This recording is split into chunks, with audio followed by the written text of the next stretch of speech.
Good afternoon, everyone. I call this hearing to order, and I want to thank everyone for being with us today. Today, America's national debt has surpassed $16.7 trillion, and according to the Congressional Budget Office, each of the past 4 years, federal spending has been between $3.5 and $3.6 trillion. It is Congress's duty to put our fiscal house in order, reduce spending, and stabilize our debt to ensure prosperity in our nation for future generations.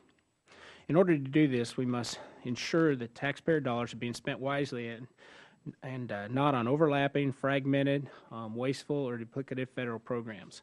And it's this committee's job to examine each federal program that claims to help entrepreneurs, with a specific focus on the Small Business Administration to ensure that necessary programs remain intact while advocating for the elimination of those that are redundant and ineffective.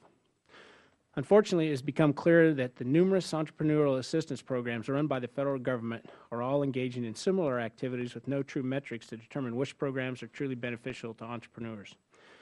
Recent reports by the Government Accountability Office have identified 52 programs across 4 agencies aimed at helping entrepreneurs, but agencies are not adequately measuring the effectiveness and collaboration among these agencies. That makes figuring out what's helpful and what should be consolidated and what should be cut much more difficult. On this committee, we understand the value of encouraging entrepreneurs and facilitating the creation of new businesses. However, I'm very skeptical that all 52 federal programs aimed at entrepreneurs are having a significant enough impact to justify their costs. And I further question how any individual seeking to start a small business, can look at 52 programs and know which is best suited for them or how the different programs fit together. I certainly can't imagine having the time to focus on establishing a company while navigating a disjointed maze of fragmented and overlapping federal programs. And let me be clear about this. This is an immediate need to reduce the federal budget, but even if the United States were not facing staggering debt levels, program inefficiencies would need to be eradicated to ensure entrepreneurs are receiving the best help. And today, I hope our witnesses can shed light on some of these programs and comment on the GAO's findings. I thank all of you for taking the time out of your busy schedules to be here, and I now yield to Ranking Member Velasquez for her opening statement. Thank you, Mr. Chairman. Across the federal government, departments, agencies, and bureaus of all sizes are working to help small businesses. Their efforts run the gamut from providing loans to farmers, to helping manufacturers gain access to foreign markets, to grants improving infrastructure. Many of these programs have become essential to our nation's small businesses. However, others have been proven less necessary, duplicative, and even wasteful. Ensuring that these programs work better together is important, not just for taxpayers, but also for small businesses that depend on them. In administering these programs, it is critical that agencies maximize efficiency and minimize waste. In practice, this means ensuring that rules and regulations are clearly articulated, that a framework for evaluation is in place, and that the initiatives are not simply mirroring other agencies' work. It is imperative that programs are continually evaluated, and it should not take a fiscal crisis to do so. This committee, both Democrats and Republicans, have repeatedly pinpointed programs at SBA that are wasteful and duplicative, irrespective of budgetary politics. Our views and estimate have annually identified tens of millions in wasteful spending that could be reinvested in other valuable programs. GAO has also been a regular in this room, as the reports have shown that waste, fraud, and abuse are all too common within the agency.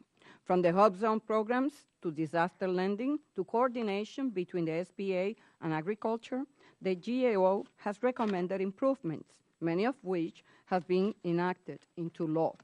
Today, I'm looking forward to not only hearing GAO's recommendations about government-wide coordination of entrepreneurial assistance programs, but also the reactions of the SBA and USDA.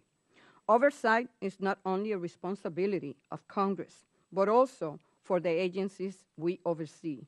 And in this case, and for this committee, this means the Small Business Administration.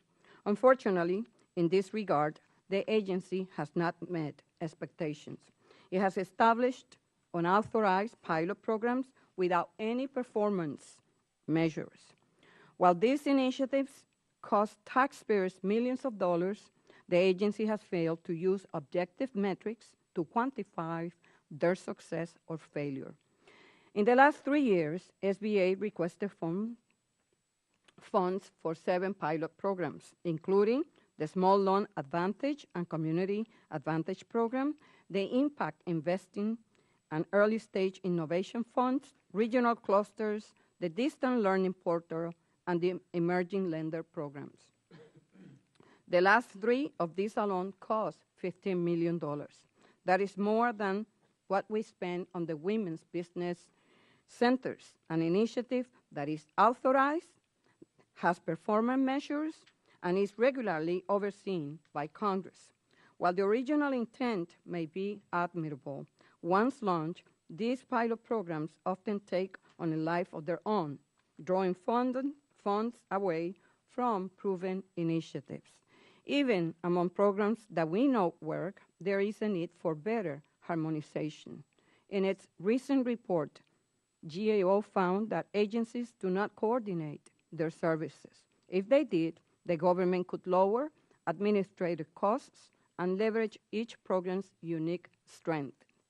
Steps must be taken to ensure that agencies are conducting meaningful evaluations of their initiatives rather than simply checking the box. If a program is not working, it should either be fixed or defunded. Doing so will ensure taxpayers get the biggest bang for their buck, and equally important, that small businesses' needs are met. Today, reducing duplication and improving program performance are not just nebulous bureaucratic catchphrases. When applied, they mean better services for entrepreneurs and greater job creation for the economy. Everyone here recognizes the importance of entrepreneurship to our economic recovery. As we seek ways to make economic development programs more efficient, we cannot afford to shortchange small businesses. Instead, our goal should be ensuring that these programs work in concert together, delivering small firms the help they need. I look forward to today's testimony, and I thank all the witnesses for being here today. Thank you, Mr. Chairman. I yield back. Thank you very much. Our first witness is Bill Scheer, the Director of Financial Markets and Community Investment at the Government Accountability Office. And Mr. Scheer, I know you testified before our Subcommittee on Contracting and Workforce just yesterday, so we appreciate you coming to the Hill twice in 1 week. Thank you very much. Look forward to hearing from you. Okay, and thank you. And so the joke about it is I was in the same chair, and it's really quite comfortable. So at any rate, so thank you very much. Chairman Graves, Ranking Member Velazquez, and members of the committee. I'm pleased to be here this afternoon to discuss our work on economic development programs that provide entrepreneurial assistance. This statement is based on our report issued in August 2012 and information we have received from the 4 agencies since our report's issuance. We reported information on 52 programs at SBA, USDA Rural Development, Commerce, and HUD. In summary, we found the following. First, federal programs that support entrepreneurs are fragmented and overlap based on the type of assistance they are authorized to offer, such as financial and technical assistance, and the type of entrepreneur they are authorized to serve. Much of the overlap among these programs tends to be concentrated among programs that provide a broad range of technical and financial assistance. In addition, while agencies have taken steps to collaborate more in administering these programs, they have not implemented a number of good collaborative practices we have previously identified, and some entrepreneurs struggle to find the support they need. The GEPRA Modernization Act's cross-cutting framework requires that agencies collaborate in order to address issues such as economic development that transcend more than one agency, and it directs agencies to describe how they are working with each other to achieve their program goals. As my second summary statement, I will offer the following. Agencies do not track program information on entrepreneurial assistance activities for many programs, a practice that is not consistent with government standards for internal controls. In addition, we found that 33 of the 52 programs had set goals for their programs, but 19 of these 33 programs did not meet any of their goals or only met some of their goals. Further, agencies have conducted evaluations of only 20 of the 52 active programs since 2000. As a result, information on program efficiency and effectiveness is limited, and scarce resources may not be going toward programs that are less effective. The Modernization Act requires agencies to set and measure annual performance goals and recognizes the value of program evaluations because they can help agencies assess programs' effectiveness and improve program performance. In summary, without enhanced collaboration and coordination, as well as more robust program information, agencies may not be able to administer programs in the most effective and efficient manner. Based on our findings, we recommended that the four agencies and OMB explore opportunities to enhance collaboration among programs, both within and across agencies, and that the four agencies track program information and conduct more program evaluations. The agencies neither agreed nor disagreed with the recommendations, but did provide information on their plans to address our recommendations. Chairman Graves and Ranking Member Velazquez, this concludes my prepared statements. I look forward to answering questions you may have. Thank you, Mr. Scheer. Our next witness is Michael Chodos, who's the Associate Administrator for Entrepreneurial Development within the Office of Entrepreneurial Development at the SBA. In this capacity, Mr. Chodos is responsible for overseeing SBA's counseling and training programs for entrepreneurs, and I appreciate you being with us today. Thank you. Chairman Graves, Ranking Member Velazquez, and distinguished members of the committee, thank you for inviting me to testify about the Small Business Administration's work to enhance collaboration, avoid duplication, and improve data tracking within our entrepreneurial assistance programs. I look forward to discussing our extensive collaboration with other federal agencies and our ongoing efforts to evaluate our own programs and to make them more streamlined, effective, and efficient. Entrepreneurs are the foundation of America's economic success, and SBA is there with the services and support small businesses need to start, grow, and create jobs. In the past year alone, SBA and its resource partners counseled and trained over 1 million small businesses and helped thousands of new businesses start. SBA and its network of lenders also supported over $30 billion in loans to small businesses through its 7A and 504 loan programs, and we helped agencies across the federal government to put over $90 billion in federal contracts in the hands of small businesses. SBA also leveraged a record $3.3 billion in capital for small businesses through the SBIC program, and since 2009 has supported over $3.3 billion in lending in our export loan programs. To implement its programs and disaster support services, SBA connects directly with small businesses in communities across America. It does so directly through its nationwide network of SBA district offices, small business development centers, women's business centers, SCORE chapters, and Veterans Business Opportunity Centers. And because so many of SBA's programs are delivered in partnership with others, we also help small businesses every day by collaborating with our very large network of private lenders, microlenders, and investment funds in our lending and capital programs, with federal and state partners in our procurement, small business innovation research, and export programs, and with university and nonprofit partners in several of our innovative programs for supporting veterans entrepreneurship. We work collaboratively every day to break down silos and to work effectively with our federal, state, and private sector partners. But we know that there are always further opportunities to use taxpayer dollars wisely and to make things simpler and easier for our small business constituents. We know that navigating the federal government and its many programs and services can be daunting to a small business. For that reason, SBA and our network of partners act as the front door to federal support for small businesses. We help them access our own programs and services and also act as a community-based and online guide to help small businesses get the help they need from whichever federal, state, or local partner can serve that small business best. Over the past several years, SBA has focused intensively on opportunities for improving collaboration and coordination within its own network. We want to make sure that network is operating as efficiently and collaboratively as possible. SBA has participated in and led efforts to collaborate and share resources with USDA, Department of Commerce, and HUD.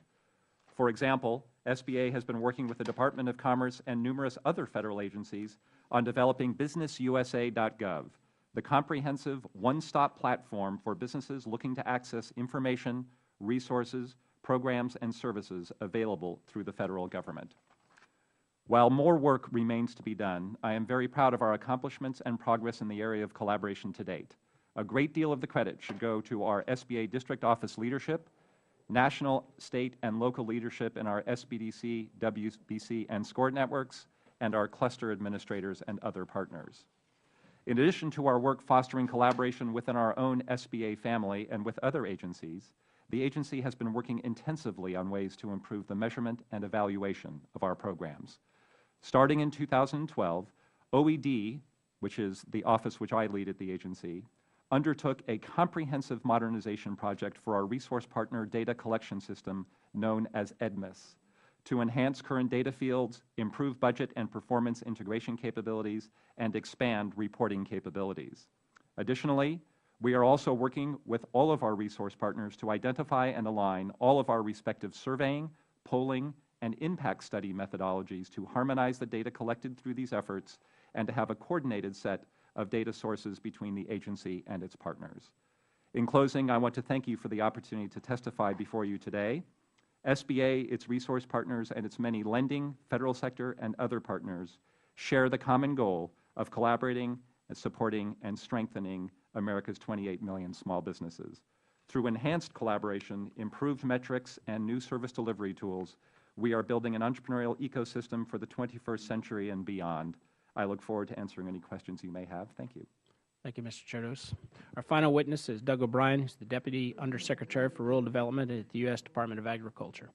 Mr. O'Brien was appointed to this position in August of 2011 and oversees efforts to promote economic development throughout our rural communities. Mr. O'Brien, I apologize I wasn't able to meet with you on Monday. My flight was delayed. But I appreciate you making the effort, and welcome to the committee.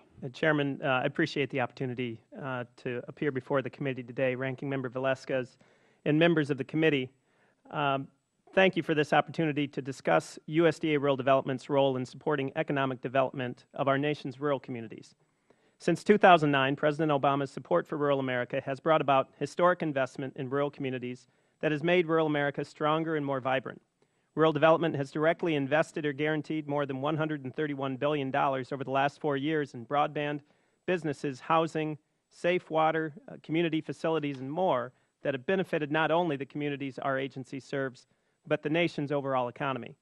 In fact, we view rural development programs as building blocks for a successful rural economy.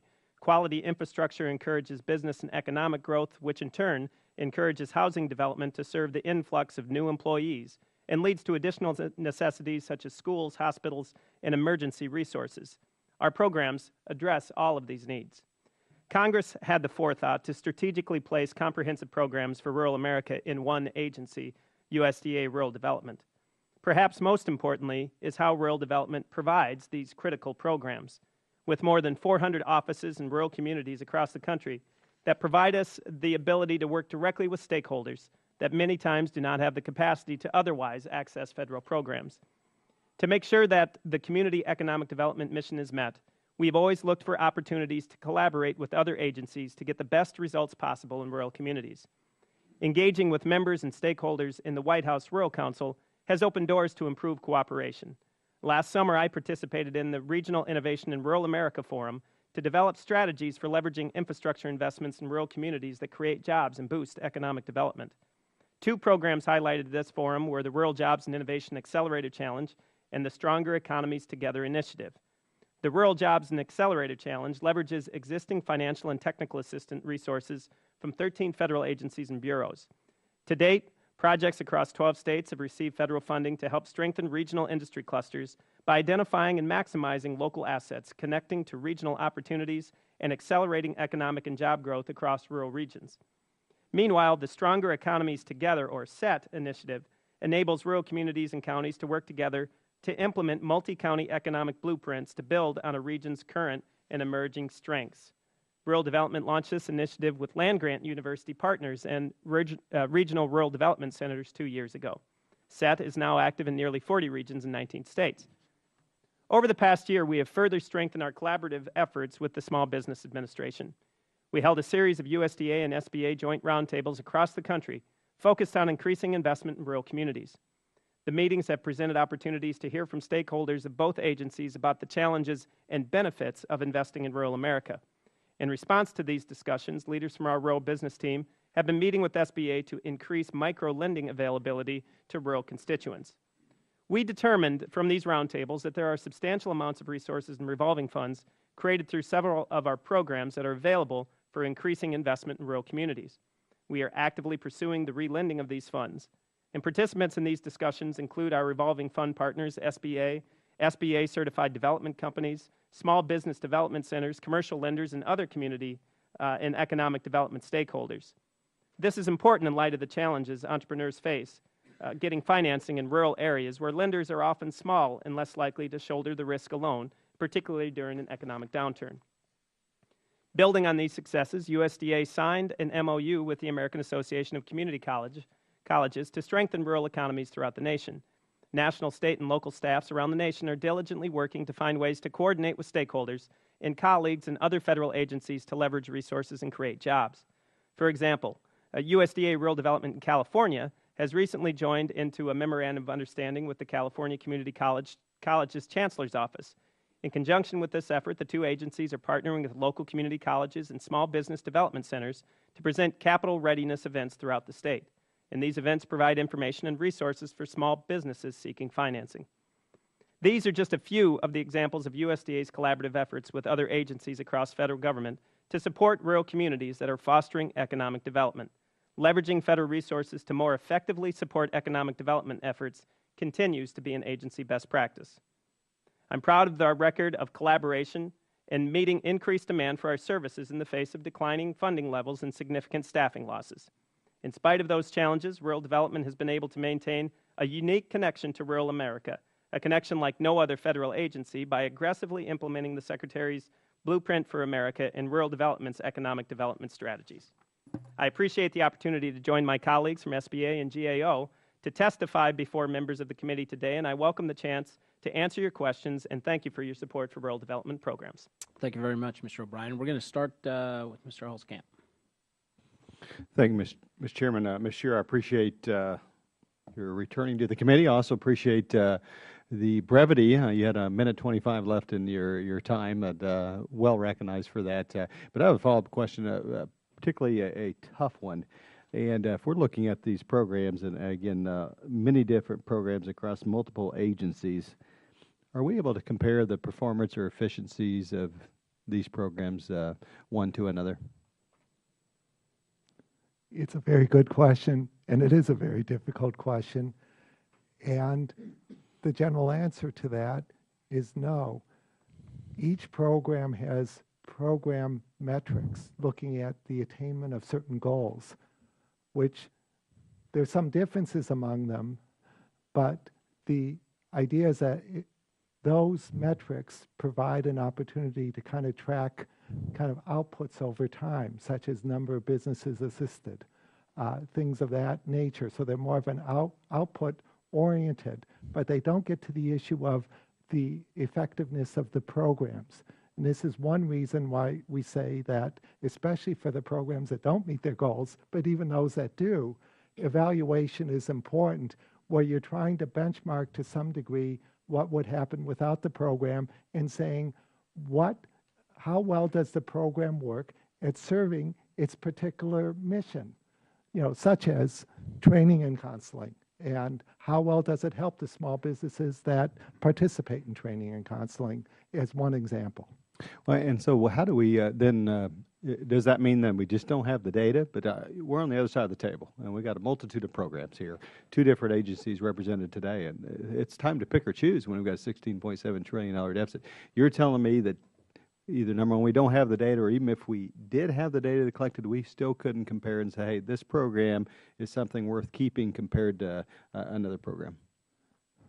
there are some indications, there's some information that can be available to look at the usefulness. Some programs better than others. As it happens, there's better information on the 3 counseling and training programs at SBA than other programs, but really there's that lack of information.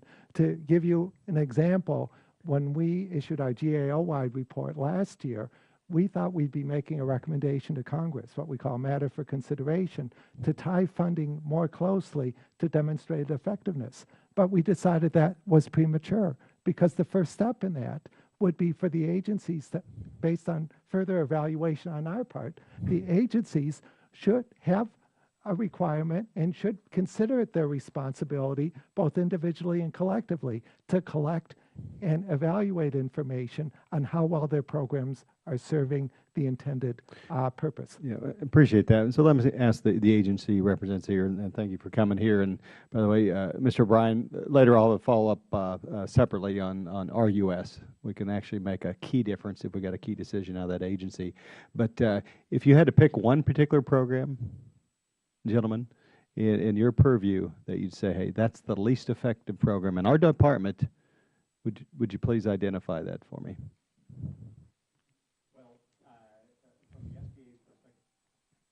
Thank you. From the SBA's perspective, in the President's submission in the 13 budget, the SBA proposed that the Prime Technical Assistance Program not be funded further, that it was duplicative of programs that are all of essentially micro assistance, counseling, and technical assistance already provided in our SBDC, Women's Business Center, and SCORE networks, and therefore that it was an opportunity for savings. Very good. USDA, Mr. O'Brien. Thank you for that question, Congressman. I think 2 programs that I might point to are somewhat similar programs, one called the Rural Business Opportunity Grant and the other called the Rural Business Entrepreneur Grant. They have similar purposes. They have the way that we deliver them is separate. And there's been discussion, and we've suggested in the past that we actually merge those 2 programs and consolidate the implementation of those 2 programs. Are you proposing to save money or simply consolidate and maintain the same? Well, there would be some streamlining. Each of those programs have their separate competitive process to compete for those federal dollars, and by consolidating the program, that would be one less, NOFA process, that all the attendant staff time that goes on to make sure that we do a good job. And do you know, is that in the President's budget proposal? Well, at this point, of course, with the President's budget not being released, that's something I can't comment on right now. Okay, I'd have some comments, and I'm out of time on the lateness of the President's budget proposal. But, Mr. Chairman, I appreciate the opportunity to ask questions. I yield back. Thank you, Mr. Chairman. Mr. Scheer, thank you for coming back. I just would like to clarify for the members of the committee, when you were answering the gentleman from Kansas, you said that all the programs have metrics, and all the authorized programs have metrics. What about pilot projects? Do they all have metrics? My understanding is that they don't. But one of the things with the pilot programs, and one reason they're not in our universe, we took what's basically the executive branch's approach to what is considered a program, which is from the catalog of federal domestic assistance. Mm-hmm. So some of the programs you talk about, it's a very good point. Some of these pilot programs don't appear on that list. So there's some programs out there that my understanding is don't have metrics, but they're not even including in our universe because they're not identified as such. Mm-hmm. Okay, so Mr. Scheer, in your 2011 testimony before this committee, you stated that SBA had only met 16 of 26 requirements of the Small Business Disaster Response and Loan Improvement Act, which was passed to make improvements in the aftermath of Hurricane Katrina. Where does the agency stand on implementing these requirements? Okay. The agencies, the 26 provisions, some of them create some authority but not a responsibility, and we put those down as not applicable. But you take those away, they have implemented, let's say we made a big deal about having approaches, regional outreach type plans, and they have implemented that. The three remaining provisions from that act that haven't been implemented are the private and the expedited and the intermediate loan programs, which are programs to operate with private lenders. Those have not been implemented. In terms of our recommendation around the whole thing, we asked for things not implemented to give us a timeline. We still don't have a timeline on those three. Okay. As you know, Hurricane Sandy has produced the largest numbers of disaster loans applications since Hurricane Katrina. Unfortunately, processing times has spiked significantly, causing many to go without the funds they need to fully recover. Given these delays, wouldn't the unimplemented provisions, particularly those allowing private lenders to assist SBA during periods of high volume, help individuals get their loans more quickly? The intent of those programs, as passed, was to provide that type of assistance when you had big disasters. So I can't say exactly how they would have played out if they were available. But what I can observe is that ever since the act went through, SBA said they wanted to conduct pilot programs, which we thought were a good idea. But this is a number of years ago, and they were focused on having pilot programs in the Gulf states. But you can have disaster anywhere, so they really didn't look at it in a broad way. It was a great opportunity now under Sandy, given the magnitude. Right? Absolutely, and if they would have taken steps to at least be positioned to introduce pilot programs in different parts of the country, they would be in a position now to implement pilot programs, and it not only could help serve that purpose, but it could also provide information on how effective such interventions could be. Okay. While there is significant overlap among the populations that these programs serve, you know that GAO did not find duplication. Can you elaborate on this point and the distinction GAO makes between overlap and duplication? Because I think it's a critical part of GAO findings. Yes. Duplication we define as providing the same or similar services to the same types and the same businesses themselves. So it really is serving the same audience, the same types of services. We did not find evidence of duplication. Overlap tends to be when you have a number of programs that are operating in the same space as far as missions and goals. So we do observe overlap, and we do observe an awful lot of fragmentation. Some of the overlap you talk about has been caused by agencies creating their own initiatives without the authorization of Congress. For instance, the SBA has created programs like Regional Innovation Clusters and Emerging Leaders. With more than 50 entrepreneurial assistance programs across the government, does it make any sense for agencies to be creating new programs in this area? Yes. While we didn't look at the pilot programs, we say it doesn't make sense, and it goes against the grain of everything we're recommending here. Under the Modernization Act, agencies are supposed to work with each other.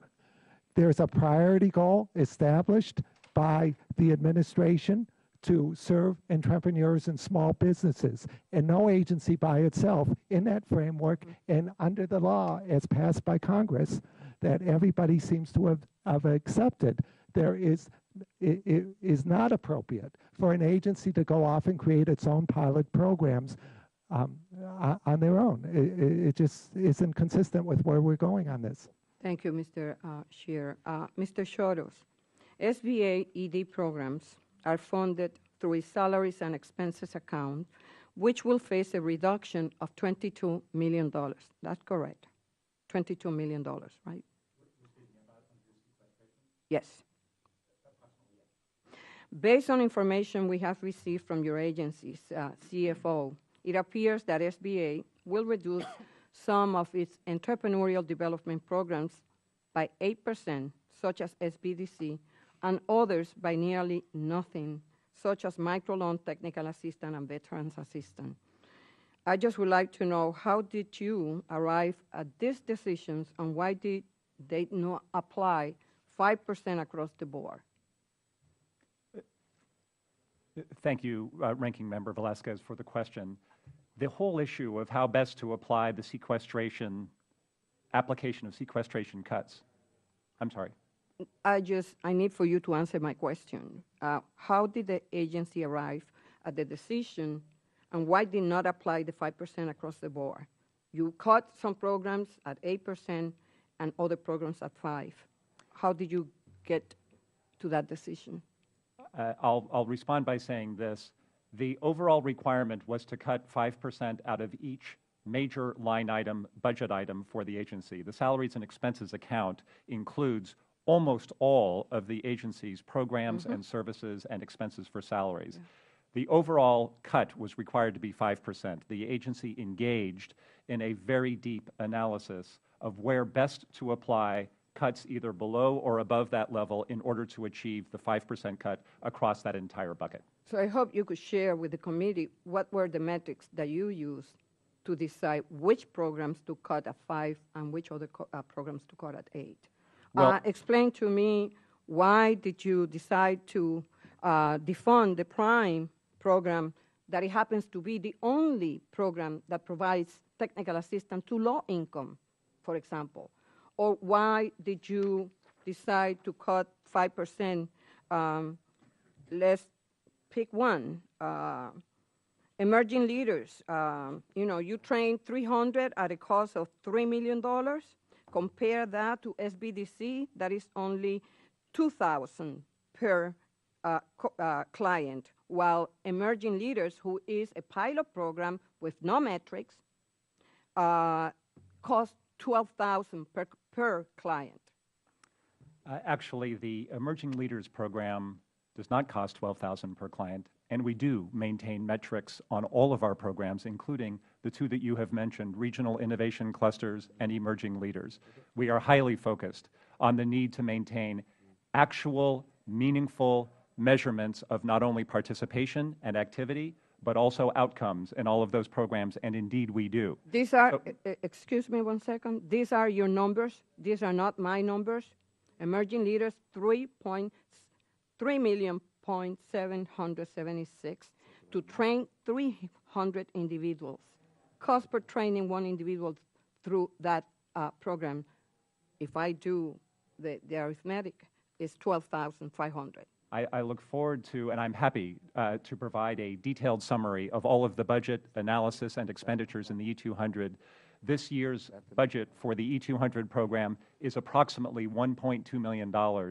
The number of students who were enrolled in the E200 program last year across the country in our 27 cities in which we operate the program is approximately 400 to 500. Can you explain to the committee why did you decide to apply 8% to the small business, to the women's business development centers compared to any of the unauthorized programs? We applied an 8% cut across our 3 primary programs because it's a key principle that we have in all of our dealings with our 3 main technical assistance counseling and training programs, that not only do they collaborate and coordinate and provide a complementary suite of services, but as our budget goes up or goes down, all of them need to absorb those increases or decreases in a proportionate way. Mr. Choto? Yes.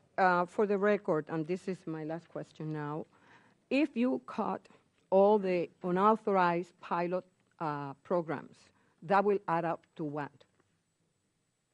Well, I'm not sure. I don't believe we have any unauthorized programs. I think every program that the agency has. Those are pilot programs that are unauthorized. Well, we legislate here. We know which programs have been authorized by this committee. Yes. And those are not. I'd like to say, Ranking Member Velasquez, and I'm not sure specifically which programs you're referring to. The E200 program, as I said, has a $1.2 million budget for this year. Now, that is a significant amount in any agency's budget, including our budget. The Regional Innovation Clusters budget for the agency for 2012 was $5 million. Under sequestration, it's going to be something less than that. Well, since you don't know, excuse me 1 second, for the record, Mr. Chairman, I know what you're going to say, but you said that you don't know what programs are unauthorized, and I'm going to tell you. You have $6 million for Business USA website, 3.4 for clusters, 7 million for national vet training program, 2.2 million for Emerging Leaders, and this add up to $22 million. Yes. Well, if the question that I believe the last question that you asked is, do we maintain metrics in those programs? Are we able to measure the effectiveness of those programs? And in fact, have we cut the only program that provides training to our micro entrepreneurs? And the answer, I think, to those questions is no. The reason that the President proposed in his 2013 budget that the PRIME program be defunded is simply that the allocation in that program and the problems addressed by that program can be addressed by our women's business centers, which are targeted at underserved women and male entrepreneurs all across this country, and by our— Reclaiming my time, Mr. Chairman, PRIME is the only program where a loan is tied to technical assistance. If you want to see low-income entrepreneurs succeed, you provide technical assistance, and until they graduate, they will not be able to access capital. And it has been proven that it has been one of the most successful, at least for women. 62% of borrowers are low-income women. And with that, I yield back the balance of my time. Thank you, Ranking Member. Mr. Luthmeyer. Thank you, Mr. Chairman.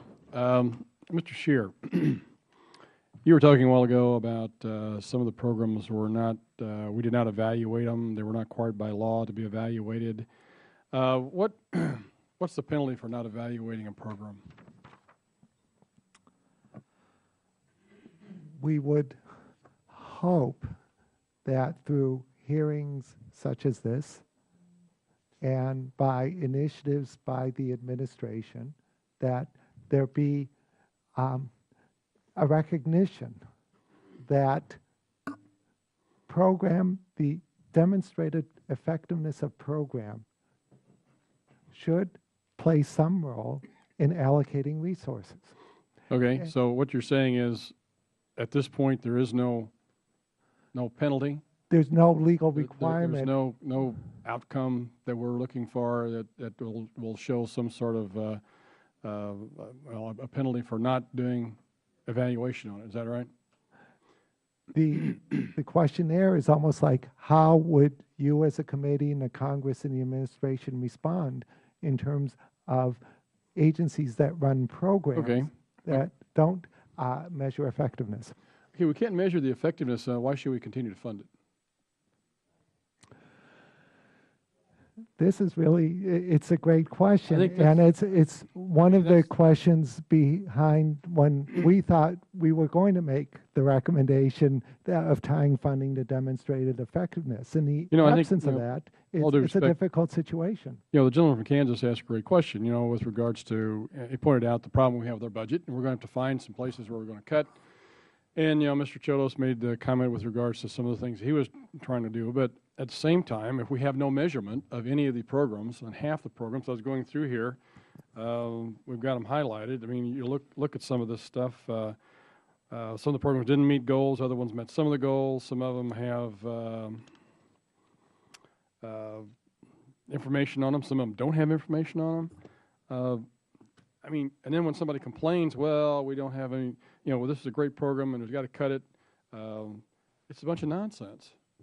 If we're supposed to be setting priorities, and, you know, I would hope that you in your agency would help set priorities so that we know which ones to fund, which ones not to fund. This is a very important point, I think, is that what we're trying to do is to provide our evaluation of the situation that we hope provides information that can reach to certain decisions. There's certainly value judgments involved where we're not going to make those value judgments. We're not here to pick the winners and losers of what programs should stay and which ones should not.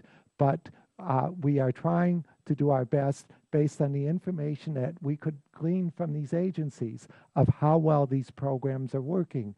And, you know, there's just certain things where we have to look to the agencies to collect and analyze information. It's kind of interesting. I served on Appropriations Committee back in Missouri, and when an agency came in and they couldn't explain a program, it was automatically cut. Mm-hmm.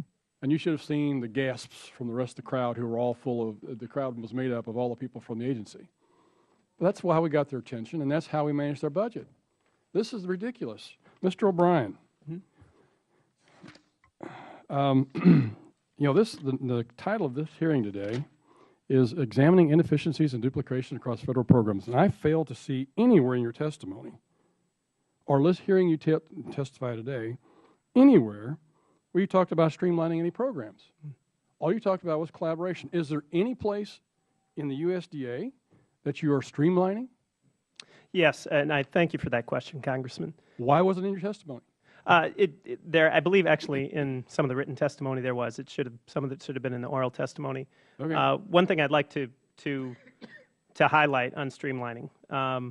In 2009, at the department-wide and including rural development, we instituted an effort called Blueprint for Stronger Service that was focused on just that, streamlining the operations and the programs across the department. Since that time, across the department, we've saved $700 million in things such as reduced travel, workforce reducing, as well as a number of things like coordinating procurement contracts, and a list that I'd be able to, and be very happy to provide you on the record afterward. Within rural development itself, in the last year and a half, we have reduced our workforce by about 18%. We've done things such as, in our business programs, we've created an approach where, of course, we have 47 state offices. What we've done is create team leads, 10 team leads in 10 different regions, so that they have a higher expertise and that they basically provide the training for our staff in these particular programs. And also, with some of the staffing shortages that we have, that they have some backup in those places. So it's some streamlining. Okay, with regards to, you talked about a lot of collaboration. Okay, through your collaborative efforts, have you found places where you can save? Yes, You're working with other agencies. Have you found where you can save some money? I think yes, sir, and thank you for that question. Okay, since you found places, have you instituted a program to save that money? Well, I think that the money, well, you know, instituted a program. I think that with the reduced, I think with those savings, what we've experienced as opposed to, because a number of our programs have been cut, and in particular our salaries and expenses have been reduced in the last okay, we got that part of it. What about the rest of programs now? You know, you've got sequestration cuts coming here. Have you found a place where you can cut, other than salaries and associated expenses? Well, somewhere in your programmatic group. Yeah, we have, and in an example. In the FY13 budget, we identified some programs that we thought would. Give me an example, please. I think the Rural Business Opportunity Grant Program, the 2013 budget, was one that we recommended that it not be funded. There were a number of other programs that we did recommend some reduced. With the new sequestration cuts, what's some of your latest ones you're going to go after? The latest programs that we'll go after? Mm-hmm. Well, with the sequestration cuts, the way that of course, it works different in every agency. The way it works with our budget lines, each of our programs have their own budget lines. So the way that sequestration will affect the programs in the Rural Business Cooperative Service, each of those programs will be cut 5%. And we've looked at flexibilities to try and perhaps move some of those dollars around. Okay, but you haven't it's clear that we do not have that flexibility. You haven't given an example of a program that you're going to cut or where you're going to make a cut. In response to the sequestration? Yes. We do not have the flexibility to pick and choose on which program to cut and which one not to cut. All right, very good. Thank you. Thank you, Mr. Chairman. Mr. Murphy? Thank you, Mr. Chairman. Thank you all for being here today. GAO reported that only about half the entrepreneur assistance programs identified attempted to measure their success. Is that accurate? That only about half the programs are being measured for success? Yes. Mm-hmm. That is, okay. Yeah. Forgive me, I'm new here. I'm just trying to get my head around this. But it's hard for me to believe that we're giving all this money and that it's not being tracked. I know we all keep talking about it here, and I don't want to beat a dead horse, but maybe you could start off by maybe telling me what you think should be tracked when this money is given out. We don't raise really many issues with what is tracked as far as metrics over time in terms of just which can just kind of track how many entrepreneurs are being served, things of that nature. What we are critical of, evaluations don't have to occur on an annual basis. It would be quite costly to do such. But what we're looking for is certain snapshots in time for evaluations, which get at the question as far as how well are these programs serving their intended purposes. Things such as how many jobs are created, ROI. Okay. No, I'm glad, and I really appreciate that question. We actually think it can be very problematic to try to estimate directly how many jobs are created by a program, because it's so hard to benchmark what would have happened in the absence of the program. But let me just give you an example using the 3 counseling and training programs that Mr. Chodes runs for SBA. And in that case, what they look at is first, for those people who get counseling and training from those programs, how do they value that counseling and training in terms of how much it helps their businesses? But then I think more importantly, it takes those businesses that are served and it collects information on how well those businesses do after they receive such assistance. So the underlying issue is that counseling and training programs are supposed to help businesses succeed. They measure how well, they come up with an estimate of how much it helps them succeed. And if they're succeeding, there is the general notion that if they're succeeding, they're probably providing more jobs in the community because they're successful businesses as a result of the counseling and training. Can you provide an example maybe of a program you thought was failing and what you did about it? It's not like we do anything about it. You know, there's, again, we don't want to pick, you know, winners and losers. We report on the results of some of these evaluations. You know, if Sorry, you know, you don't want to report on it. You want us to. Well, the question is there a specific program that you might be interested in, or maybe somebody, you know, on the panel would be? I mean, I can identify one where the evaluation does not show a lot of success. Mm-hmm. Would you like me to identify one from our list? I think that would be helpful for all of us. Yeah. In our list, which is, the table is not in my prepared statement, it is in our report that it's based on, we have a table of evaluations that have been conducted. And in that, the SBA program that shows up as not being especially effective at its purpose is the Hub Zone program. It's supposed to facilitate economic development in economically depressed areas.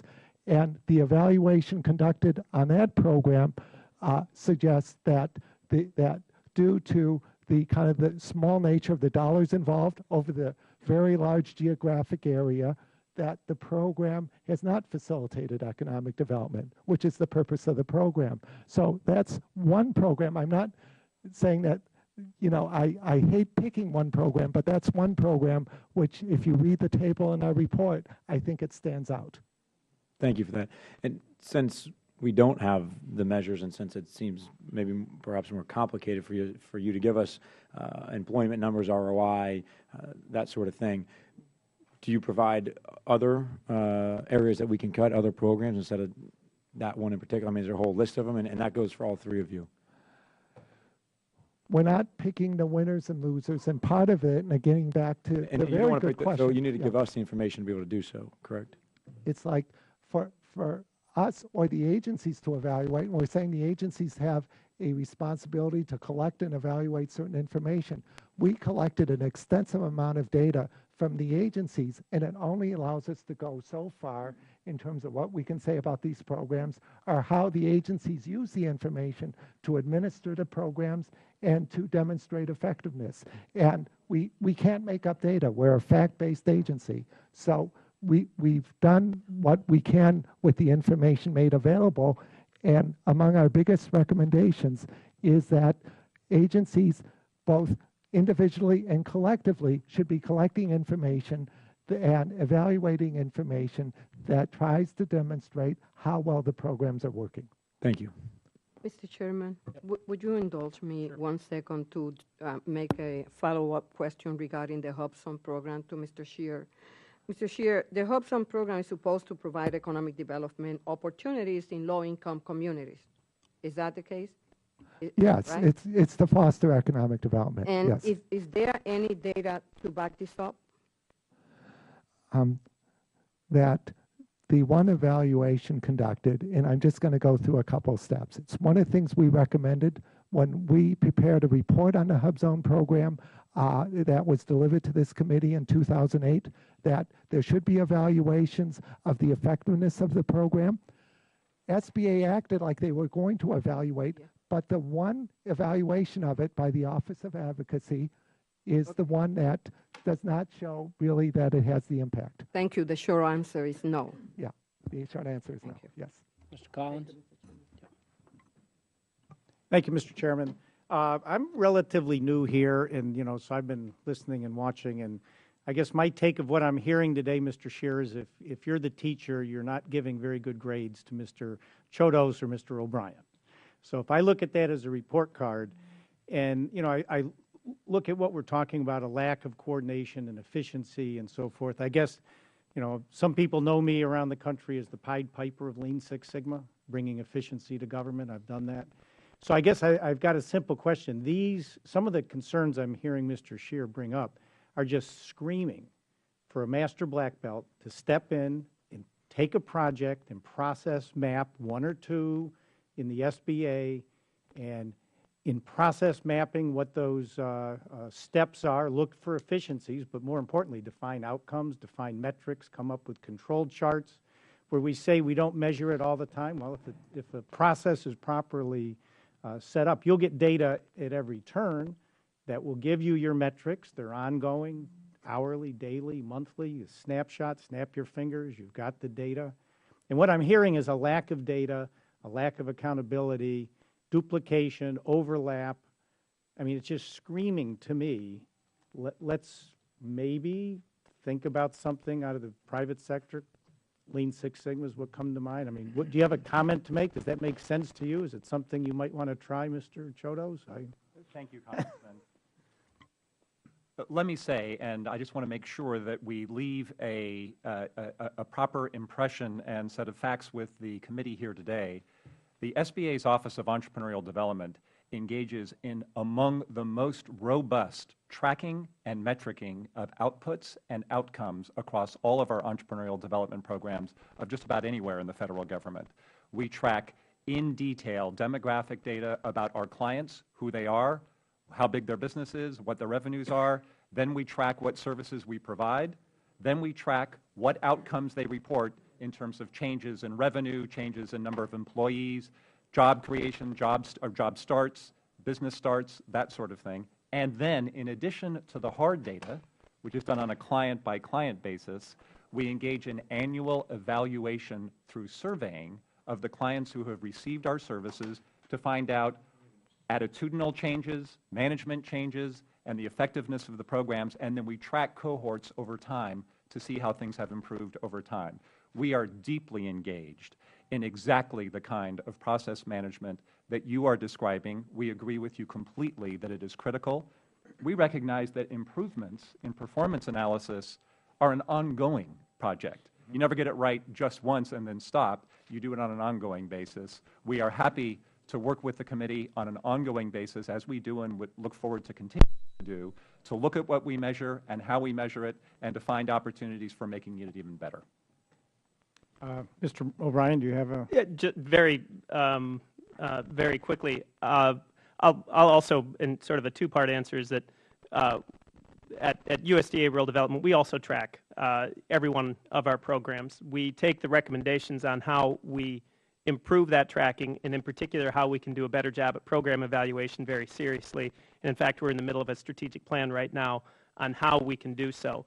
On your point about Lean Six Sigma, indeed, Secretary Vilsack, when he was the governor of Iowa, it was something that he brought to state government, Lean Six Sigma in particular, and that's something he brought to the USDA. We have used it across the department at USDA Rural Development. We have used it in a number of places. So absolutely, we agree with that.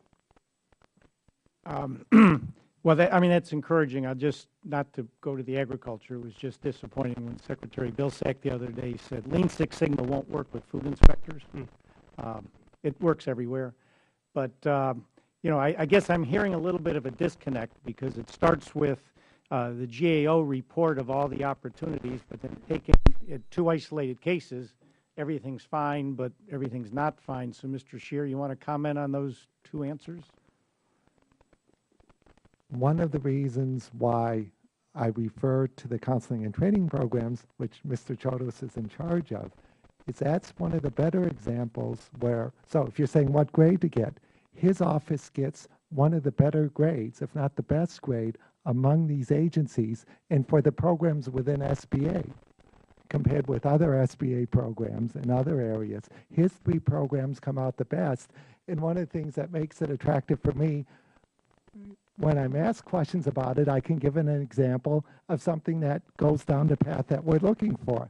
So so his programs do a little bit better, but there's the distinction between, again, metrics, where you can track certain progress and outcomes, and measures of effectiveness and collecting information on how well programs are administered. His programs, among the programs we're talking about today, his 3 programs are the ones that are the best evaluated. And I'll just make reference to, without commenting on the numbers, but on page 9 of my written statement, we have a table which really gets to the internal control issues. What types of information are the agencies collecting to administer their programs? And I'll just refer to it. You get an idea as far as kind of a scorecard or a grade sheet as such of how well the different agencies are doing. Thank you. My time's up. Payne? Thank you, Mr. Chairman, and to the ranking member of the committee. Let's see. Mr. Scheer, in your effort to identify overlap and fragmentation of the programs across federal agencies, did the GAO take into account programs that are designed for targeted populations such as underrepresented minorities and women? Yes, we did, and we tried to draw on that as far as what are the purposes of the program, and this is one reason why we refer to overlap and fragmentation. So we still represent, again, I'll use the example of Mr. Chodes' 3 programs. Women's business centers are targeted to a lower income population than small business development centers, for example. So we take that into account, and in describing it, nonetheless, they are programs that do provide similar services. So, you know, one of the questions here, we're not picking the winners and losers, is there a way to do that in a way, or restructuring programs that could be done where those populations, including those that are reached by the women's business centers, could be done in a more efficient manner? So, in trying to understand what you do, you deal primarily in the facts, and you transfer or make a recommendation to the SBA or the agency, correct?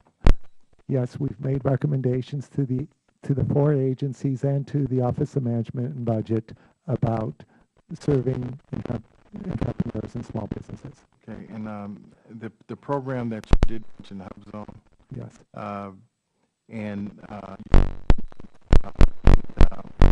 That is not achieving its goal. Mr. Chodes, when you get information like that, what do you do with it? Well, every time we get information from the GAO, we take it extremely seriously, and we look forward, we evaluate it and try to understand what it is that they were looking at and what the opportunities are for making decisions going forward. I will say that the HubZone program falls within the Office of Government Contracting and Business Development at the agency. It was not primarily under my view. So I am happy to go back and further information to the committee about what was done after the 2008 GAO report in order to provide a sort of a historical context of what occurred from that point forward. The effectiveness of the programs is a key area of focus, and I'm happy to provide further information on the HubZone program. Thank you. In a effort to try to remain positive on a very frustrating topic. Nice tie. And I'd like to ask you and Mr. O'Brien, in response to the GAO report, the Department of Commerce stated that the GAO should consider the complementary role many agencies play in the field of economic development and need for varied but complementary activities to address the complexities of entrepreneurs. Can you provide examples within your agency where complementary services may be confused with duplication or overlap? I think I can provide at least one example. There are examples within our network of the 3 programs virtually every day. Our SBDCs, our Women's Business Centers, and our SCORE volunteers work with each other on the ground in communities across America in order to evaluate entrepreneurs when they come in the door. Now, are they nascent, just getting started? They have 30 employees and they're looking for the next round of financing. Are they developing new products and materials? And they find them the help that is right for them at that particular stage in the life of the business. That's something we do within our own programs every day. But more broadly, there are programs across the government, many of which were identified in Mr. Scheer's report, which do powerfully valuable work supporting entrepreneurship either through providing capital, grant-based funding, technical assistance, counseling, et cetera. So we have worked in the joint regional cluster initiatives. We have worked with Commerce, Labor, Energy, NIST, agencies, Commerce, of course, agencies across the federal government and ag in order to make the real analysis that Mr. Scheer has been talking about, which is what are all of the things that we all do and how can we bring them together in a single, focused, combined, and coordinated effort so that communities can get the benefit of all of those programs and services, can understand what they all are, can navigate through them and get the benefit of them, and have the most bang for the taxpayer buck. So that kind of coordination is something at the heart of what all of us are trying to do. Mr. Chairman, if I could just allow Mr. O'Brien a brief answer on that. Thank you, Congressman. And I would associate myself with the response from Mr. Chodos. And certainly there's been, I think, some unprecedented collaboration across the federal agencies in this administration here in Washington, D.C. I just want to mention, though, some collaboration on the ground. As we've mentioned, we have SBA has a very unique field structure, essentially, the way that they work with their intermediaries. We at Rural Development, primarily, almost exclusively, the folks that we work with are our employees in the 400 offices throughout the country. So there's federal employees that live in rural America, are part of that community, really understands the needs of those. And the unique programs that Rural Development has many times can be complicated. They're complemented by the programs from SBA and others. So we now, partially in response to the GAO report, we send out an evaluation to our staff at Rural Development every other year, asking them how much are you collaborating and coordinating with SBA. I'll just mention 2 or 3 data points. This is from the 2011 survey, and we asked states, and there were 41 states that responded. Do you advise borrowers and grantees about SBA program? It was universal. Every one of our states have now picked up that habit. And to be honest with you, as a field-based organization, if what we talk about in Washington, D.C. doesn't hit the ground, in rural Missouri, then it doesn't matter what we talk about here. So we found some real highlights about the collaboration that's happening out there, and we found some soft spots, and we continue to do some training to make sure that that happens. Thank you very much. Thank you.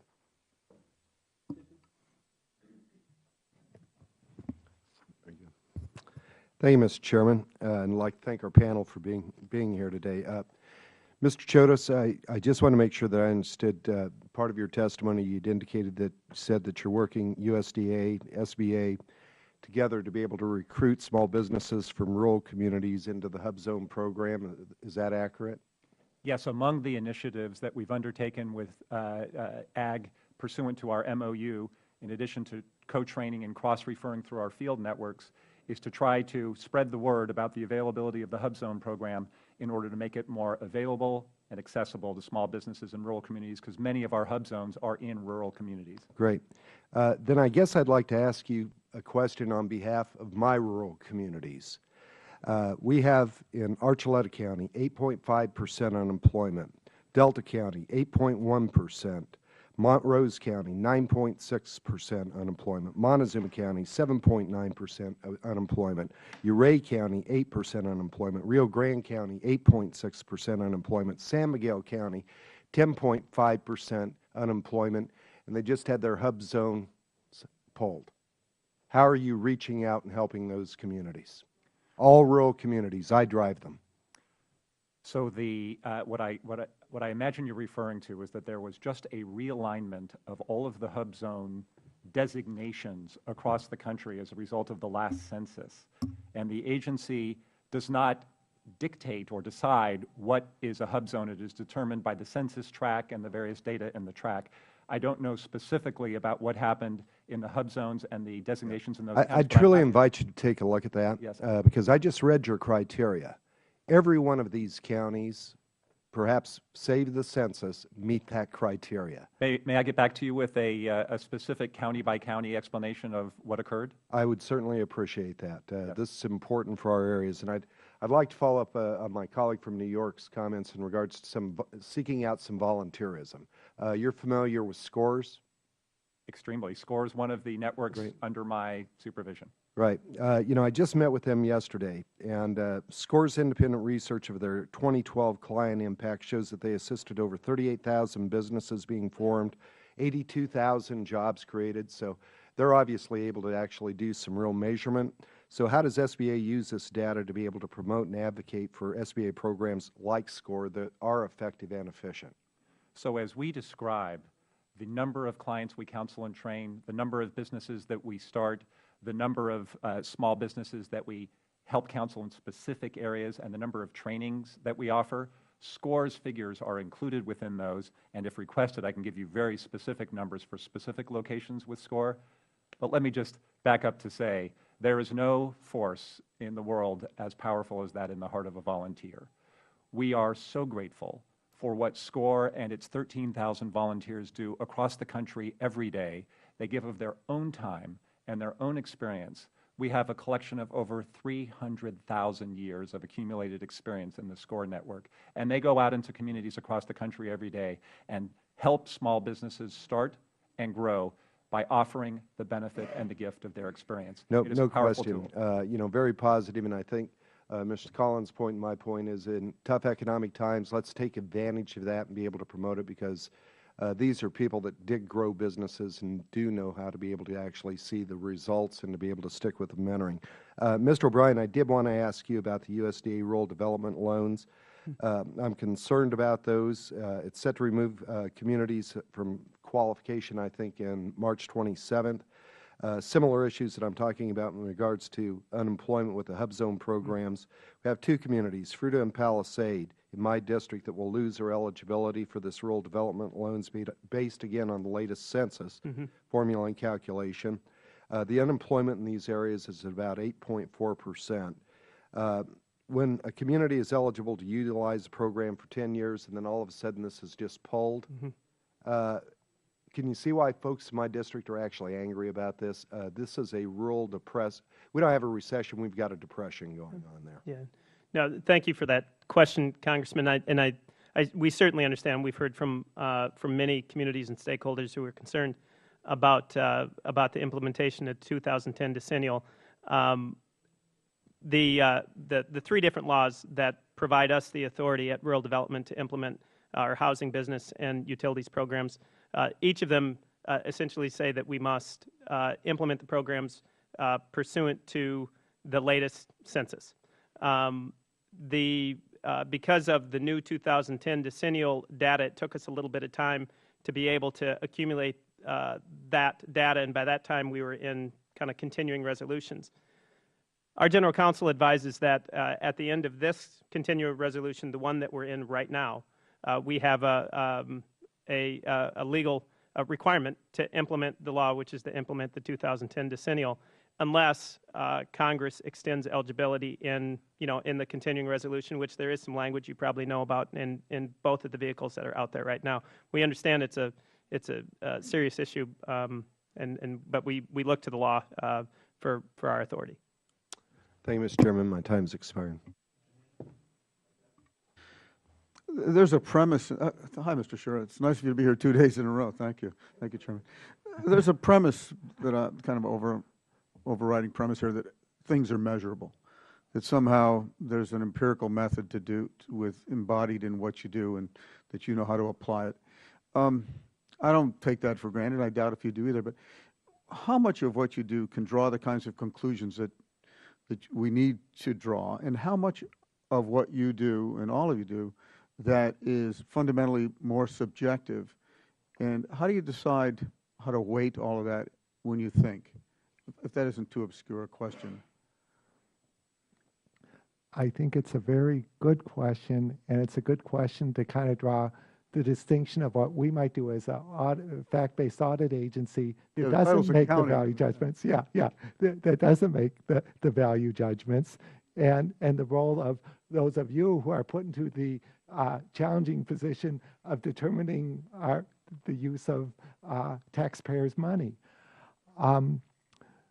There's not a magical evaluation that's going to simply put, rank order programs. But nonetheless, when you do conduct evaluations that get to how well are businesses doing that receive certain forms of assistance, what businesses are getting that assistance, what does that suggest for what benefits are generated from the program, whether it be counseling and training or loans or whatever it may be, it helps inform those decisions. As far as a lot of the discussion, in our report, we certainly point out certain deficiencies, and based on that, we make recommendations. I mean, one of the things that you've heard from this panel, and, I will echo, we certainly have gotten responses from the agencies that whether they agree or disagree with us or not, they've taken actions to implement our recommendations.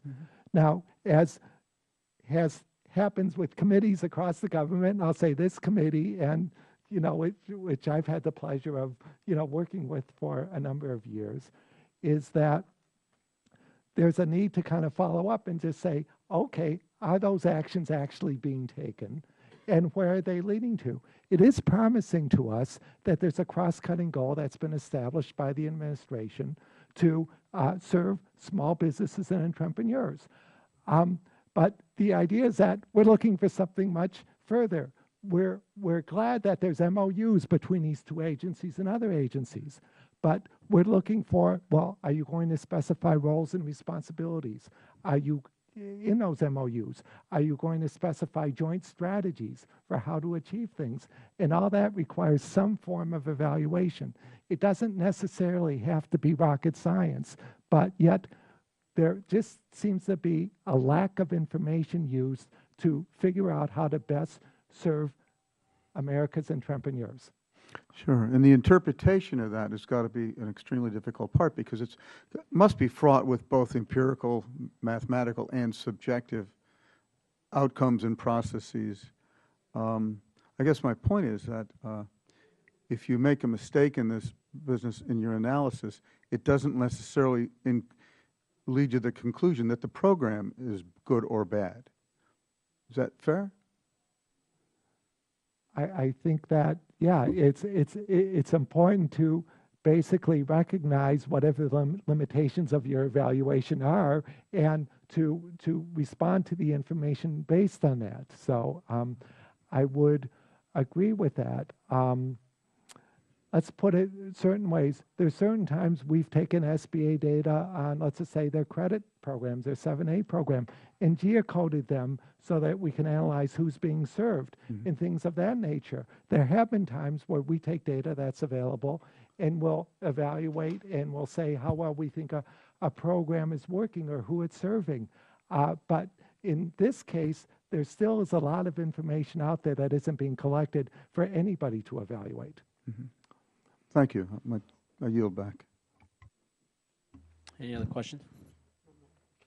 Well, I want to thank you all for participating today. The government has long recognized the need to aid entrepreneurs, but with 52 entrepreneurial assistance programs, I think we have more confusion than clarity.